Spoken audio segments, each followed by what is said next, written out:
kay Kuya Parcel. Solid ang saya. Kuya Parcel Vlog, buksan na natin. Ano ang laman? Tara tuklasin. Inabot na tayo mga kaparcel ng ulan eh. So, pauwi na tayo. Dito pa lang tayo sa Duungan. Yan. Gutom na. Yan. Basa na yung ating mga parcel.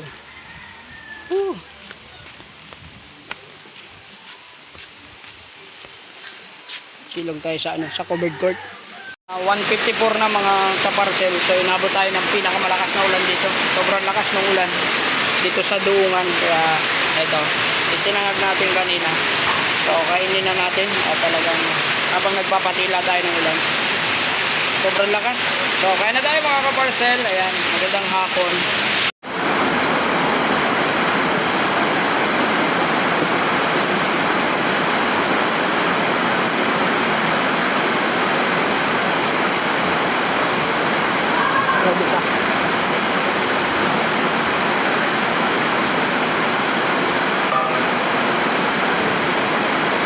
Tayo main.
So yun, isang sako yung tira natin dahil ito yung mga taga-munisipyo, yung mga teacher sa mga paaralan na hindi nag-iwan ng ibang address para maipadala natin sa ibang mga rider So kailangan natin gawin ito kapag pumatak na yung parcel nila ng Sabado hanggang Linggo.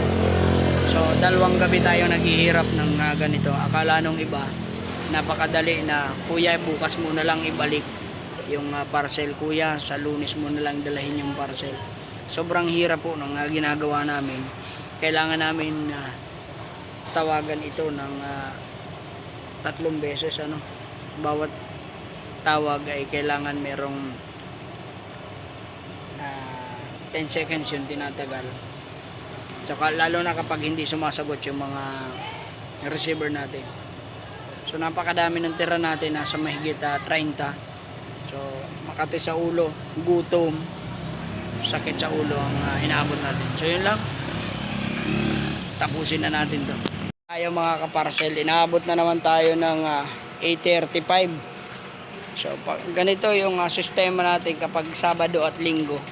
Yan yung mga maraming opisina na sarado. So syempre may mga nag-order dyan, kagaya ng mga nasa munisipyo, sa lahat na may mga opisina, lalo na yung mga teacher, syempre walang pasok. So ang dami natin tira. Yun yung ginagawa natin dito. Pagbabalik natin dito sa hub, kailangan natin i-problematic so kailangan natin gawaan ng report kung bakit hindi natin napaubos o na-deliver yung mga ganun. So meron namang iba na halimbawa walang pasok, ina-address talaga nila dun sa lugar nila. Halimbawa every weekend dito mo kuya ipadala sa bahay. So ganun sana yung iba naman siguro po ay doon lang talaga, hindi naman inaasahan na darating ng Sabado Linggo. Yun ang pinakamaganda. Halimbawa order po kayo ng parcel, i-tiyempo ninyo ng Huwebes. Yan, mga Huwebes. Halimbawa, yung sa mga teacher o kaya dyan sa mga nag-opisina, Webes. Kapag dito sa Bicol Webes, Biyernes, Sabado, Linggo. Yan. Lunes, nandito na yung parcel ninyo. O kaya Biyernes, para siguradong Monday, nandito na yung parcel ninyo. At pare-pares po tayong hindi nahihirapan, lalong higit kami nga mga rider. So yung iba naman po, nag-Gcash na, iniiwan namin sa mga ka-opisina na nandun. Sa Gcash na po binabayaran.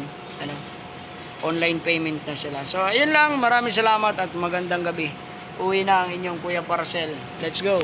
Kay Kuya Parcel, solid ang saya. Kuya Parcel Vlog, buksan na natin ano ang laman, tara tuklasin.